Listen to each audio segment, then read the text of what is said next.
پیارے viewers and students السلام علیکم۔ گریڈ 12 کا ہم انگلش کر رہے ہیں کے بورڈ کا۔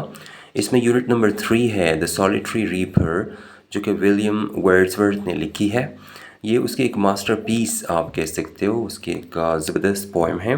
سب سے پہلے تو ہم جانتے ہیں ولیم ورڈزورتھ کے بارے میں، جو کہ 1770 سے 1850 کے دوران رہے تھے۔ He was a major English romantic poet known for his focus on nature, the human experience, and the emotional and psychological depth of his poetry. یعنی ولیم ورڈزورتھ جو کہ 1770 میں پیدا ہوئے اور 1850 میں اس کی ڈیتھ ہوئی تھی، ایک بڑا ہی انگلش رومانوی شاعر تھا جو فطرت، انسانی تجربے اور اپنی شاعری کی جذباتی اور نفسیاتی گہرائی پر توجہ دینے کے لیے جانا جاتا ہے۔ تو پیارے ویورز، سب سے پہلے اس کی ریڈنگ کی طرف جاتے ہیں۔ Let's read the poem.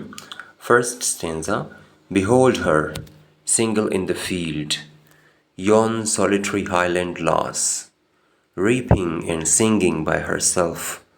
Stop here or gently pass. Alone she cuts and binds the grain, and sings a melancholy strain. Oh, listen, for the vale profound is overflowing with the sound.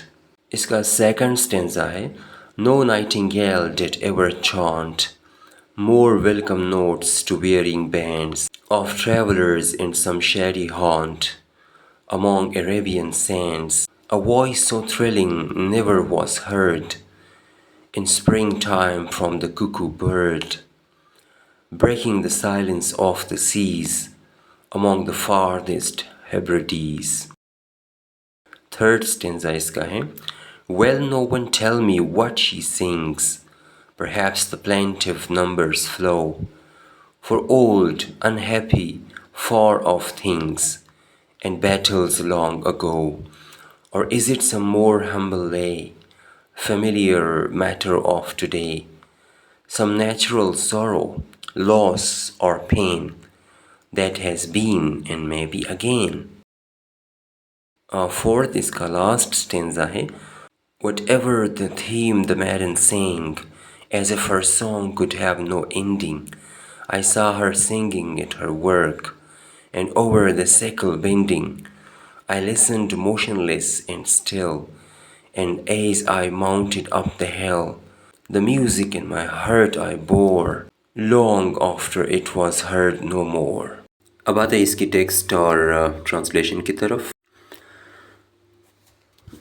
تو اس کا پہلا جو stanza ہے: Behold her, single in the field، اسے دیکھو، behold، look at her، single in the field، کھیت میں اکیلی، yon solitary highland lass، وہ تنہا پہاڑی لڑکی، yon that girl، یعنی وہ، lass means لڑکی، reaping and singing by herself، فصل کاٹ کر اور اپنے ساتھ گا کر یا گنگنا کر، اسٹاپ ہیئر اور جینٹلی پاس، یہاں رکیں یا آہستہ سے گزر جائیں، alone she cuts and binds the grain، اکیلی وہ دانے کاٹتی ہے اور باندھتی ہے، and sings a melancholy strain، اور ایک اداس گیت گاتی ہے، oh listen for the well profound، اے سنو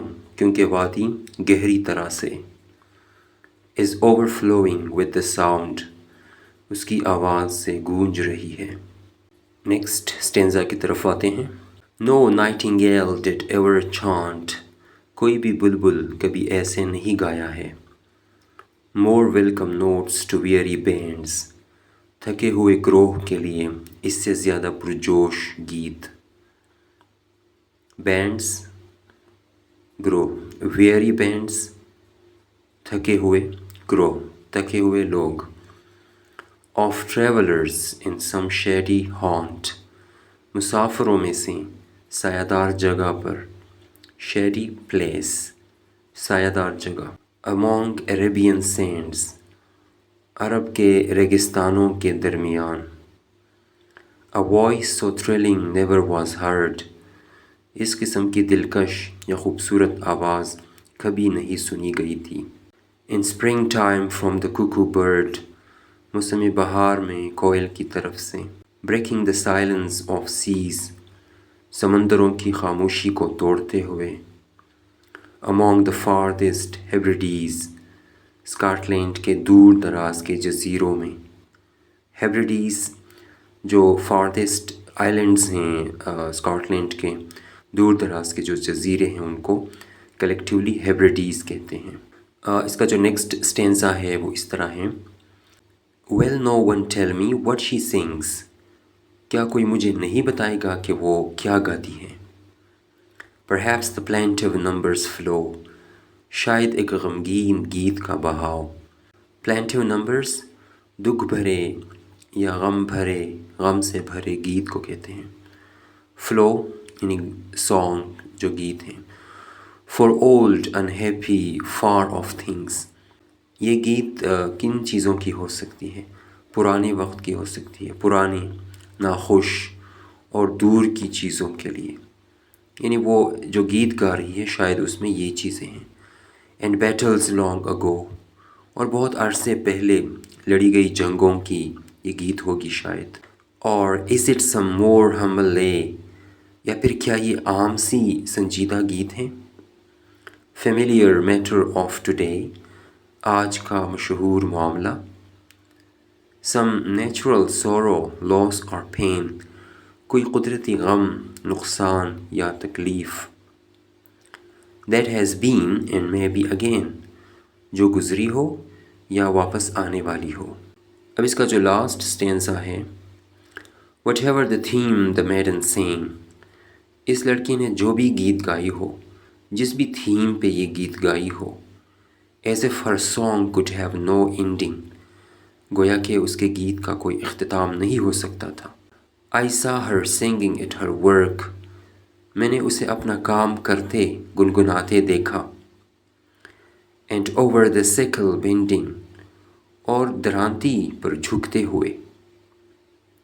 یہ جو اس کے ہاتھ میں ہیں that is called sickle، Urdu میں درانتی بولتے ہیں. I listened motionless and still، میں نے اسے سنا بے حرکت اور ساکت ہو کر، یعنی بغیر حرکت کے بالکل سیدھی طرح کھڑے ہو کر میں نے اسے سنا. And as I mounted up the hill، اور جیسے ہی میں اوپر پہاڑ پر چڑھا. The music in my heart I bore، اس موسیقی کو اپنے دل میں رکھا، یعنی وہ میرے دل میں بیٹھ گئی، وہ میرے دل میں رہ کر میرے ساتھ گئی اوپر. Long after it was heard no more، بہت دیر بعد بھی جب وہ مزید سنائی نہیں دے رہی تھی. یعنی اس کی آواز تو نہیں آ رہی تھی لیکن جو دل میں میری اس کی آواز بیٹھ گئی تھی وہ میرے دل میں اب بھی تھی. And I was climbing up with that song, with that echo. So this was all about the translation of this poem. اس کے بعد ہم نیکسٹ ویڈیو میں انشاءاللہ اس کی جو پیرافریزز ہیں، ریفرنس ٹو دا کانٹیکسٹ ہیں، اور اس کے علاوہ جو ایکسرسائزز ہیں وہ نیکسٹ ویڈیوز میں کریں گے. تب تک کے لیے مجھے دیجیے اجازت. اللہ حافظ.